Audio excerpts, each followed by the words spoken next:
Bonjour à tous, c'est Alex d'excelformation.fr et dans cette nouvelle vidéo de notre formation sur le développement des macros en VBA, nous allons découvrir une notion qui est directement liée à ce que nous avons vu dans la précédente vidéo. Il s'agit de la boucle for each.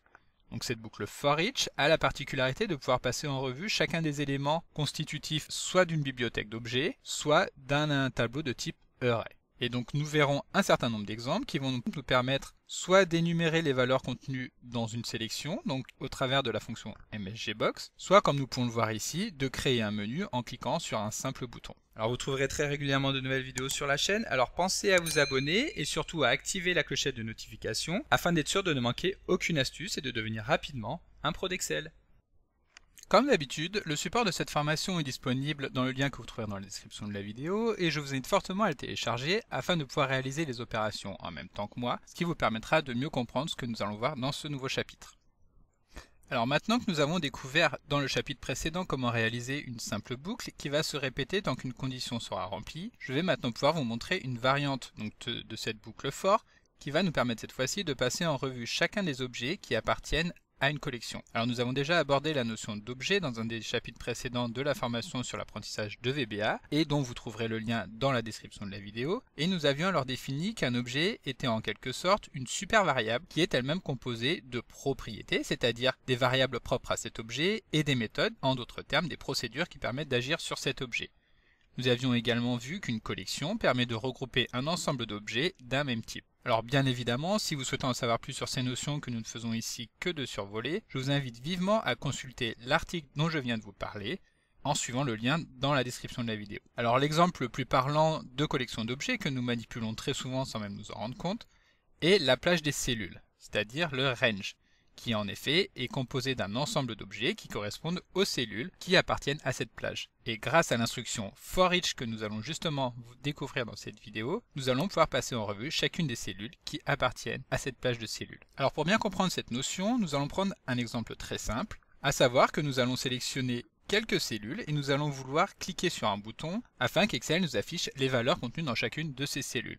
Alors pour cela, nous allons commencer par nous rendre dans VBE, et ici nous allons trouver la procédure qui va nous permettre de réaliser cette tâche. Alors tout d'abord nous allons commencer par créer une variable que nous allons appeler cellule et que nous allons typer en tant que range, c'est-à-dire une plage de cellules ou éventuellement une seule cellule. Et cette variable va ensuite nous servir à passer en revue chacune des cellules qui appartiennent à la plage des cellules que nous avons au préalable sélectionnée. Et donc pour cela nous allons utiliser l'instruction for each que nous pourrions par exemple traduire par toutes les cellules contenues dans la sélection, donc for each cellule in selection. Selection est donc la plage de cellules sélectionnée.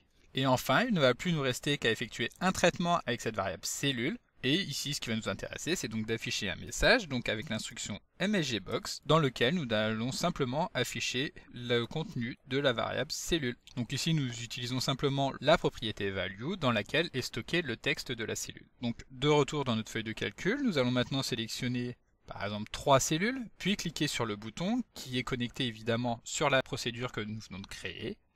Et lorsque nous cliquons, nous allons avoir une succession de messages dans lesquels nous allons avoir les valeurs de nos cellules. Donc 14, 21 et pour finir 28. Donc en plus de la collection range que nous venons de voir, une autre collection est la collection worksheet. Celle-ci contient l'ensemble des objets worksheet, c'est-à-dire les feuilles de calcul de notre classeur, et ce qui va par exemple nous permettre de créer très rapidement un sommaire automatique. Donc revenons dans Visual Basic Editor afin de voir la macro qui correspond, qui porte le nom de créer sommaire. Alors cet exemple est inspiré de l'article Comment créer un sommaire automatique et générer en un clic sur Excel que vous trouverez sur excelformation.fr ou directement dans les vidéos de la chaîne. Vous trouverez tous les liens correspondants dans la description de la vidéo. Alors pour faire simple, si nous détaillons le fonctionnement de cette macro, tout d'abord nous commençons par créer une nouvelle variable qui est de type range et que nous nommons cellule. Cette variable va nous permettre de nous déplacer dans la feuille de calcul actuelle afin de pouvoir saisir les différents liens de notre sommaire.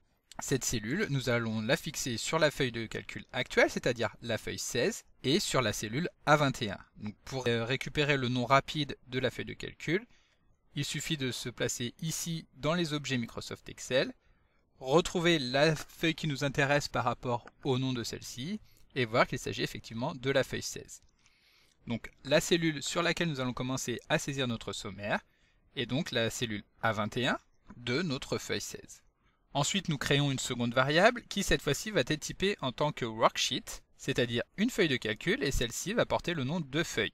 Puis cette variable nous permet de passer en revue toutes les feuilles contenues dans notre classeur grâce à forEach de feuilles in worksheet, c'est-à-dire que nous allons passer en revue chacune des feuilles de la collection qui correspond aux feuilles du classeur. Ensuite, nous créons ici le lien hypertexte que nous allons insérer directement dans la cellule identifiée par la variable cellule, qui va nous permettre d'atterrir sur la cellule A1 de la feuille de calcul qui est identifiée par la variable feuille.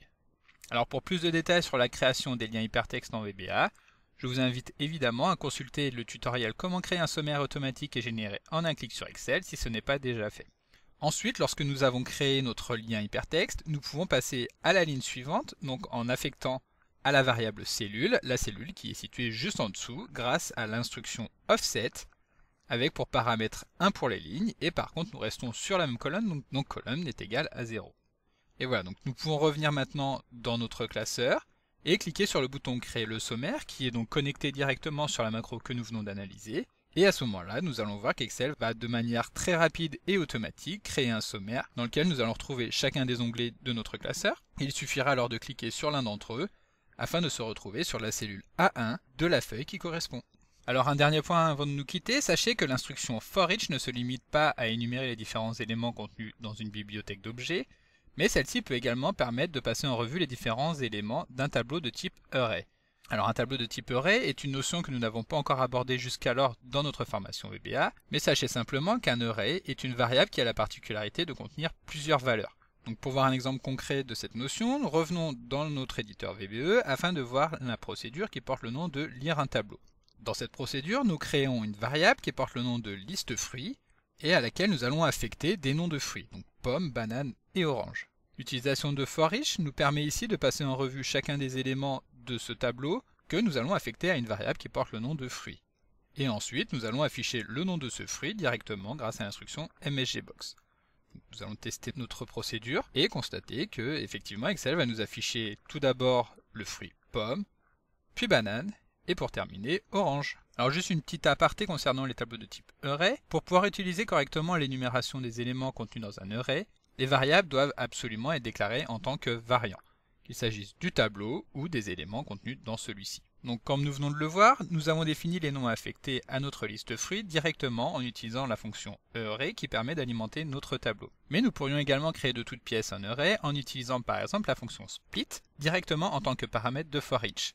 Nous avons ici un dernier exemple dans lequel nous avons une variable qui contient une phrase constituée de plusieurs mots, donc bonjour et bienvenue sur excelformation.fr. Puis directement dans notre forEach, nous allons utiliser, comme nous venons de le voir, la fonction split qui permet de diviser une chaîne de caractères en fonction d'un critère de séparation, ce dernier étant l'espace. De cette manière, si nous nous plaçons dans la procédure et que nous lançons celle-ci, alors effectivement Excel va nous afficher une série de messages dans laquelle nous allons retrouver chacun des mots de notre phrase sur excelformation.fr.